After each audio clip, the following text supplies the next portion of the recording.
Hi Aries, welcome. Thank you so much for choosing my channel.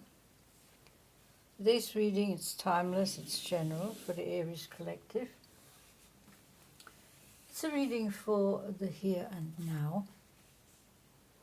We're going to have a look. What is your unique perspective on life? You are unique, you see life through a unique lens, and we're going to have a glimpse into this unique lens and see what transpires. We have 4 oracle cards, we have 4 tarot cards, we have 3 oracle cards or advice cards.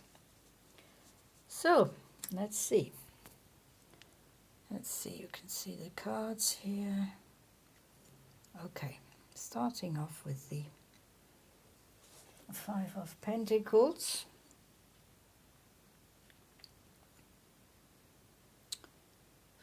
Pentacles, a little bit worried about your financial situation because you're planning to build something specific. You have a specific plan that needs a specific amount of cash, and that's what you need to gather. You need to gather that material growth, that prosperity, that abundance. You have to work for it bit by bit.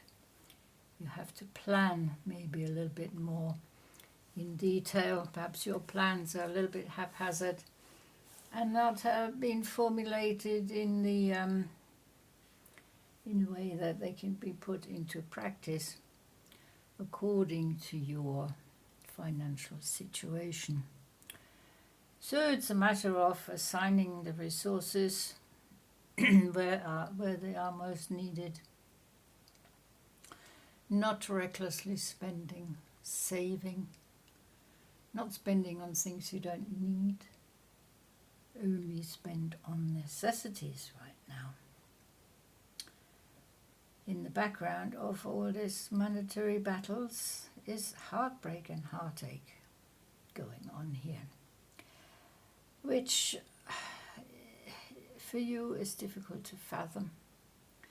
Right now you don't understand it. You have the moon here, 3 of Swords. You've been hurt, you've been wounded, your heart is rattled. You're not quite sure why. You can't see through the veil. It's the veil that's preventing you from clarity, truth, transparency. Communications, higher communications. Are you still communicating? Are you not communicating anymore? Communication is the crux of the matter here. I feel you see it as a sort of a failure, disappointment, heartache, missed opportunity. But that's not what it appears to be. It appears to go much, much deeper than that.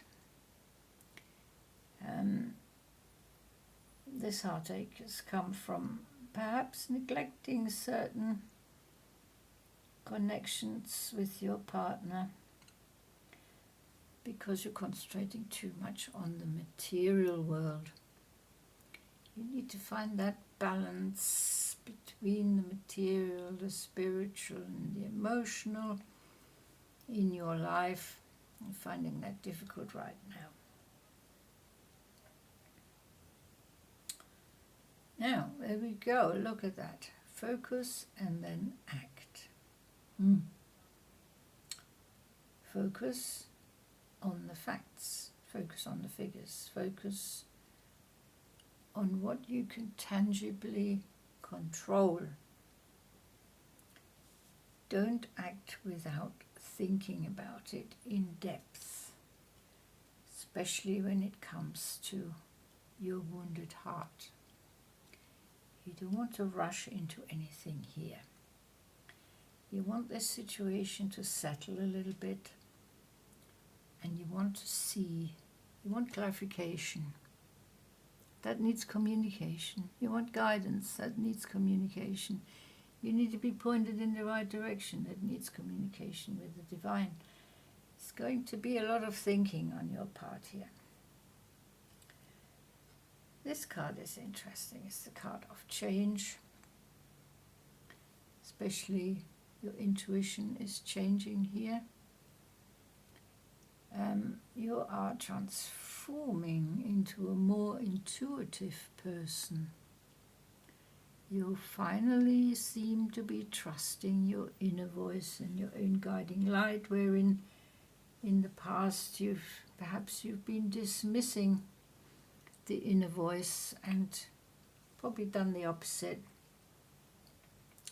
And that always gets you into hot water. Well, that's all part of life's experience. You can put that now down into your vault of wisdom and knowledge and lessons learned. So don't make any rush decisions right now. Get a good view of what is going on. Face the situation. Discuss the situation. There is hope. There is hope of healing. There is hope of harmony, and there is hope of inner peace. This card clearly says this. But you need to let your emotions flow. Don't restrict your emotions. You feel this with your mental heart, with your mental intellectual capacity. You try and make rhyme and reason of this situation, but that's not possible. You need to communicate, and you let your emotions, you express your emotions in your communications. That will make it much easier to dissolve this problem. Whether you're going to reconnect with this person or not. But, as I said, the decision can't be rushed. It has to be carefully considered. You must not do any impulsive, uncontrolled movements or frantic thinking or or acting before you're thinking. You can't do that. You have to think before you act. And you have to feel before you act. So, whatever's going on here in the material world seems to be separate from what's going on in your emotional world. But the thing is, we can never separate our lives. Our lives are interwoven, the inside, the outside, the physical, the emotional, the mental, the spiritual, the financial. We deal with finances, we're dealing with energy. Energy needs our attention. Energy needs our input. So, isn't it time to take some time out, take a break, pamper yourself, rest, recuperate? Make yourself your number one priority right now. Replenish your energies before you decide anything, before you decide to move forward, solve the problem, gather some info, gather some data. Use your creativity and your imagination. New ideas. You must have some new ideas here. You are transforming. Intuition. New ideas will pop into your head. Don't ignore them. Don't ignore them. Make the most of them. So, Aries, this is what we have for right now. Thank you for popping in, listening to this reading. Don't forget to like and subscribe. I will see you in the next reading. Until then, take very good care. Bye-bye.